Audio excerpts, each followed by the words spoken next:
A month and a half ago to get to Hubei province in China, and at the time I thought this was a really stupid decision. So I did not expect the situation that we're in now, that actually Wuhan is safer than Britain. How has China taken control of this crisis? Well, I've been living in Shanghai with Wu Ming for the last 3 weeks. I want to show you a bit of an insight into life here in China at the moment. And in particular, 3 things the Chinese government have done to control the crisis that I think would be pretty hard in Britain. It's not all sunshine and daffodils. I'll talk a bit about the darker side at the end of the video. The Chinese government collect an immense amount of data about their citizens, and they're using it in novel ways to tackle the coronavirus. Every time Wu Ming and I want to leave the apartment complex, she's got to scan her face, and those images, as well as the images from all the CCTV cameras in China, of which there are about 200 million, are fed into a central database and then analysed using machine learning. So it means basically if you're in sight of a camera, about 5 on this crossroads, then it's likely that the Chinese government have analysed your face and know where you are. Another big source of data is the WeChat app. You might have heard of it.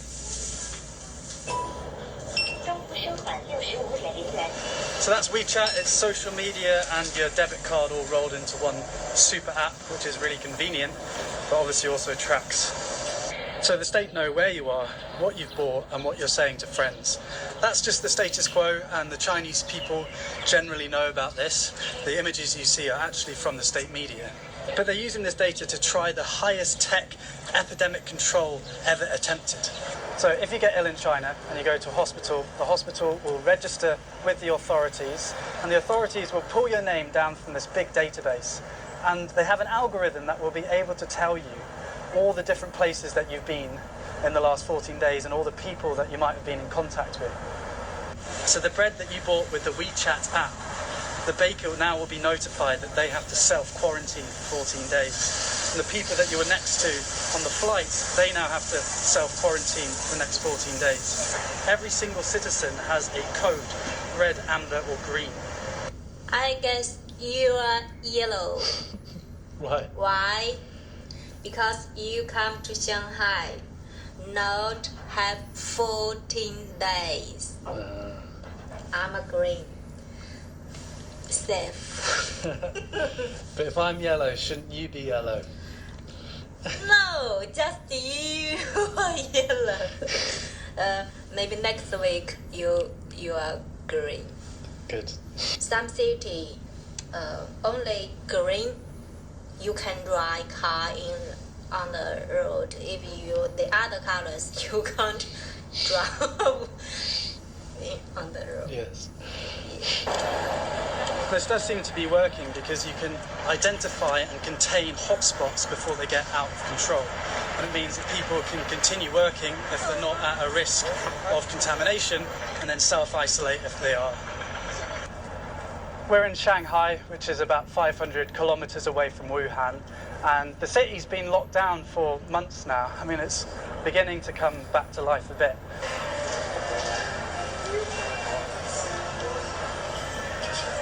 Last time I was here, there was basically no one here, so it's good the city is beginning to open up a bit.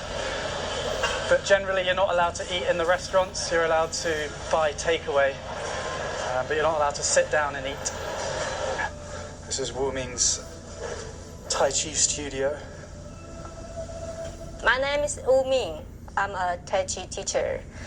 This is my Tai Chi school because virus, so we can't teach our student. I don't know when we can open the door and welcome my student. Maybe next, maybe month.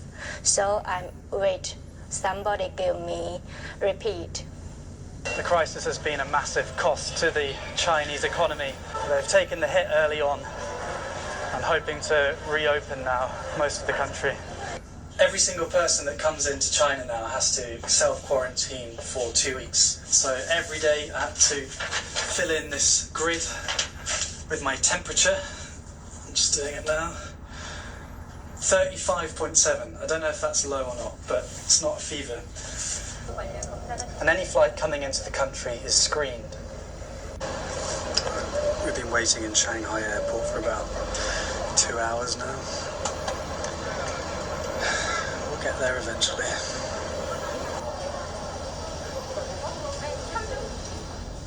Compare that to Britain, where many flights left Italy, the centre of the European outbreak. On arrival, not even temperatures were taken.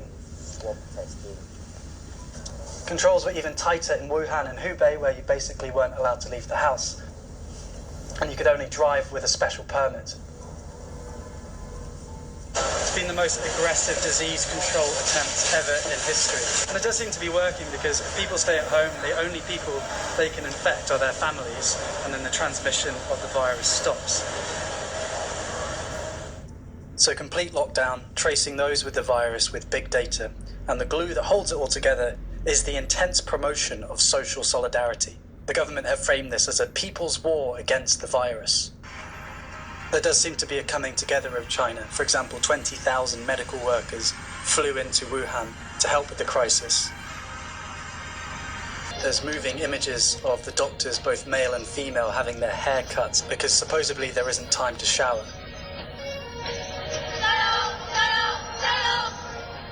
These messages of solidarity are all over social media and big adverts like these. 加油中国 We do it. Overcoming the epidemic requires collective action and personal sacrifice, like not panic buying and staying at home when you're told to. And the Chinese state has tools like these, screens in every public space, as well as controlling social media. And that has meant that the Chinese populace has complied with the requirements to control the virus, and not only comply but feel proud about it, at least on the whole. Comparing these bold actions of the Chinese state against Britain's response, which has been wash your hands, it could make Western democracies look impotent, and that's certainly the narrative that the Chinese media are pushing. But as you've probably thought to yourself watching this video, there are downsides to these policies. I'm not going to talk about them. I'm in China to share their ancient philosophy and Tai Chi and all these wonderful things about China, and I don't want to risk anyone around me. But if you want to learn more, I would read Orwell, and I've linked some articles and videos in the description. I'd love to hear your thoughts on what we should and shouldn't take from China's experience. In this time of crisis, where I'm worrying about my loved ones like I imagine you are, I hope that we can get through this, and I hope that we remember our values, the values of freedom and mutual respect. Historically and today, these aren't the norm, and so they're precious. Thanks for watching. I will see you when I see you next. Mask back on.